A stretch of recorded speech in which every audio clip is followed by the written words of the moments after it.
All right, today we are talking about augmented reality, augmented intelligence, artificial intelligence, with Hillel. Joining us is Eyal Ovadia of Every Site, and of course we have Hillel Fuld here with AI that could save our lives. It's like VR, AR, AI, it's like... all the acronyms, all the things that are the future of the modern world which we live. All right, so first of all, welcome to the show. I see you brought some very cool glasses. These are not everyday sunglasses that we could buy at the store. No, they're not. Even though it's Every Site. Yeah. Eventually, it will go everywhere. Exactly. So tell us about the idea behind it. All right. So Every Site started as a concept almost 15 years ago, when in our parent company, which is Israel's largest defense company, the idea was to take the experience of a fighter pilot to have augmented reality that kind of change how fighter pilots fly and to get the information they need while they fly and bring it to the consumer space. And then we need to shrink down, a big fighter pilot helmet, $100,000 or whatever like that, into a technology that will fit inside the smart glasses, and we'll be able to go on a bike ride for 8 hours and show you your speed, your heart rate, your data, your power, everything you need. All within these. So let me see. So this is like, you don't even need to buy regular sports glasses. This is like for everything, right? Is it meant, it's secure. That I can tell you right now. They're not going to fly off. So how is this going to help, the everyday experience for cyclists? Is it meant for like everyday people and also like professionals and enthusiasts that do it all the time? So the idea is that while you're on the bike, and eventually it will be even for people outside of the bike, you need a lot of information. So today we reach out to our phone, we started looking inside it, and the idea is that you see information directly in front of you. Right. So a cyclist, they want to know his speed, they want to know his heart rate, they want to know where he's going. So you got navigation, it has its own GPS, so it will guide you to the ride. You want to see that is the exact parameters you want to follow right now so you don't overachieve or underachieve. And what happens today is that you need to look at your handlebar and kind of check things out, and road is constantly changing. Exactly. So this is basically the idea. Is it for people that want to really know their performance? Like, is it meant for like people that are, active athletes, triathletes that, want to know calories per minute, RPMs, all of this?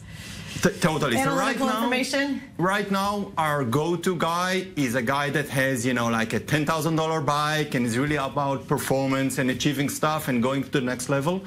What's nice about it is, unlike anything out there in the market, that we don't have any display module in here, right? Okay. There's nothing in front of your eyes except the regular right.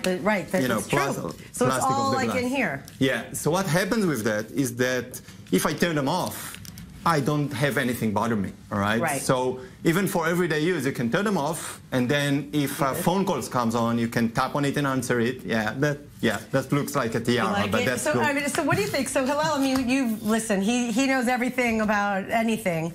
What, this really is kind of the future of sports, right? Well, we've talked about AR, obviously, no debating. When Apple embraces something, then it goes mainstream. And Apple embraced the AR kit in their latest iOS. I told them outside, it's kind of mind-boggling how I've never heard of them. So we're going to have coffee. We're going to discuss that. But this Was this on purpose? Because it has to be like top secret. Yeah, we specifically kept it away from because the parent company is the parent company is a security company, right? So you're used to having to, keep things secret. We're actually mainly targeting the U.S. market right now, and again, we're specifically in cycling for our first product. So this goes specifically for cycling, and then we'll go into the broader consumer market. So maybe that's the reason. Maybe this is meant to be. You need Hillel to advise you, because he knows his stuff. Well, thank you. Your check is in the mail. Very, very cool. These are very cool.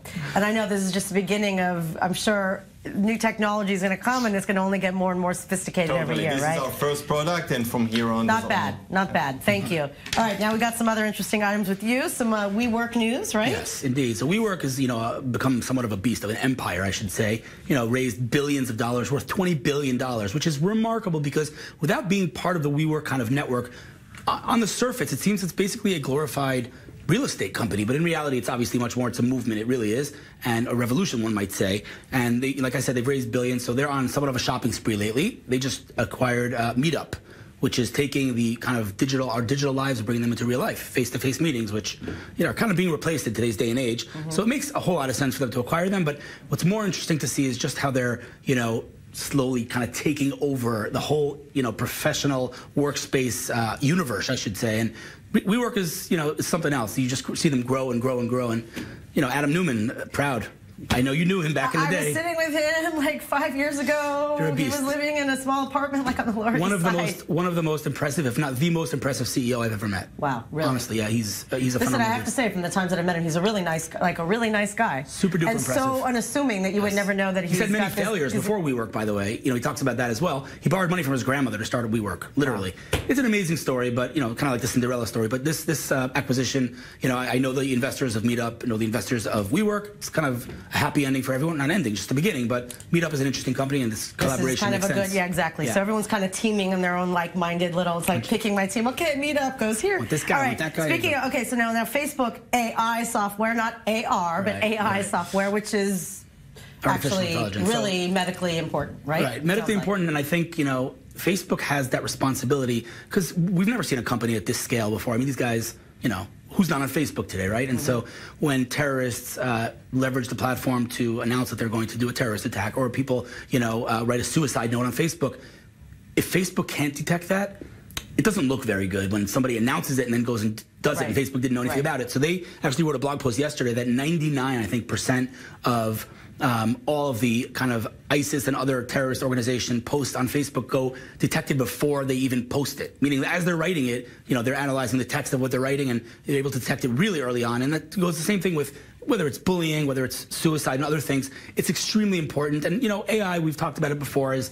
you know, the big question mark, you know, are they going to replace humans? Not so fast. But when used and leveraged properly, AI can do a lot of amazing things that, truthfully speaking, human beings can't, because if I'm just simplifying, as we get older, our brains actually deteriorate. Whereas artificial intelligence, as it gets older, it gets smarter, right? It develops, it gets to know you better. And so it has that advantage over us. Again, I don't think it's going to be replacing us anytime soon, relax.